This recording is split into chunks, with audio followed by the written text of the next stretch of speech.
suis arrivée au printemps, à peu près au printemps. Je crois que j'ai un peu plus de 30 ans. On m'a dit qu'il y a des gens qui étaient comme moi c'est malade, et je me sens malade. J'arrive dans cette cour, il y a des arbres, il y a des très belles roses, il fait beau. Je vois une fille sur un banc qui est très belle, qui est brune, qui sera ma compagnon de chambre. Je la vois, on se sourit, je ne sais pas encore que ce sera elle, mais ce sera elle. Je me sens totalement en crise et totalement sereine. C'est cette impression d'être à ces deux endroits en même temps. Comme l'amour et la haine, la mort et la vie, je suis en même temps la crise et la sérénité. Je sais que je vais dormir là ce soir, que je suis profondément seule et que je ne sais pas quand je vais sortir. Ici, c'est un peu le lieu de l'effacement, quand ça va plus, que l'écran il est tout frisé, que ça marche pas, que tu as envie de défoncer ton écran, que tu as envie de te jeter par la fenêtre, et bien en fait c'est reset, reboot, et c'est reparti.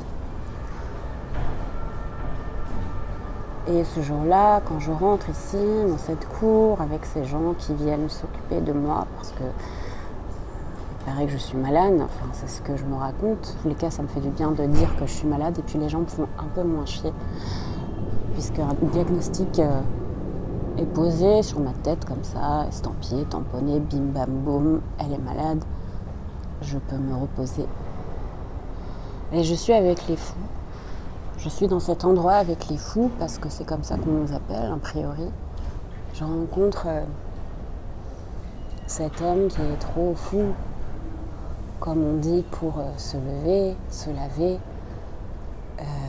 Cette femme qui est trop folle, qui est devenue tellement méchante qu'elle parle mal à tout le monde.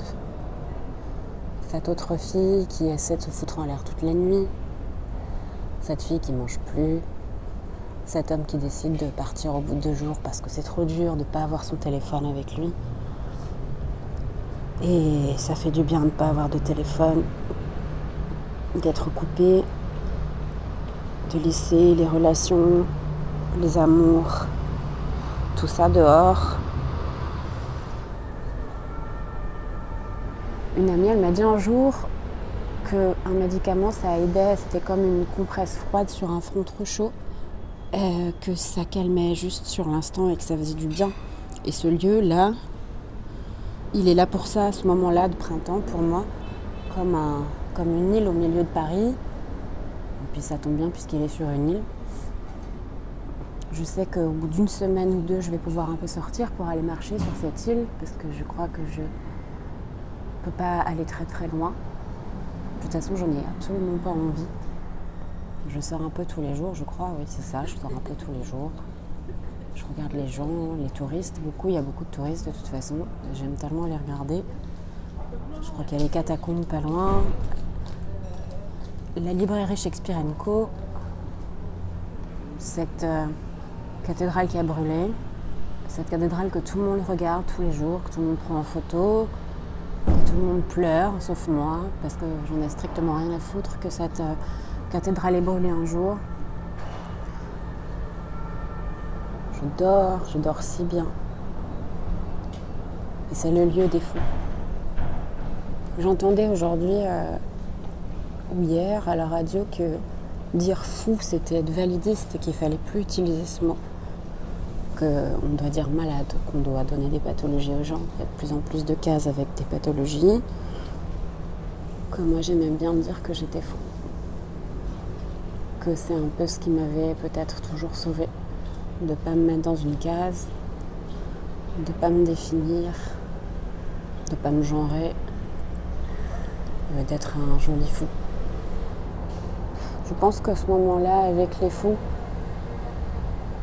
c'est un moment de paix totale.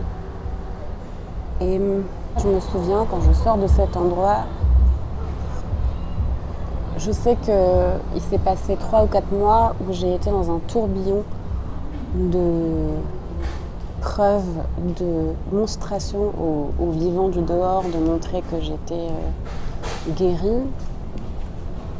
Et je me suis retrouvée à me dire que j'avais envie de revenir à l'intérieur de l'île de la Cité avec les fous, parce que je m'étais rendu compte que les fous étaient dehors.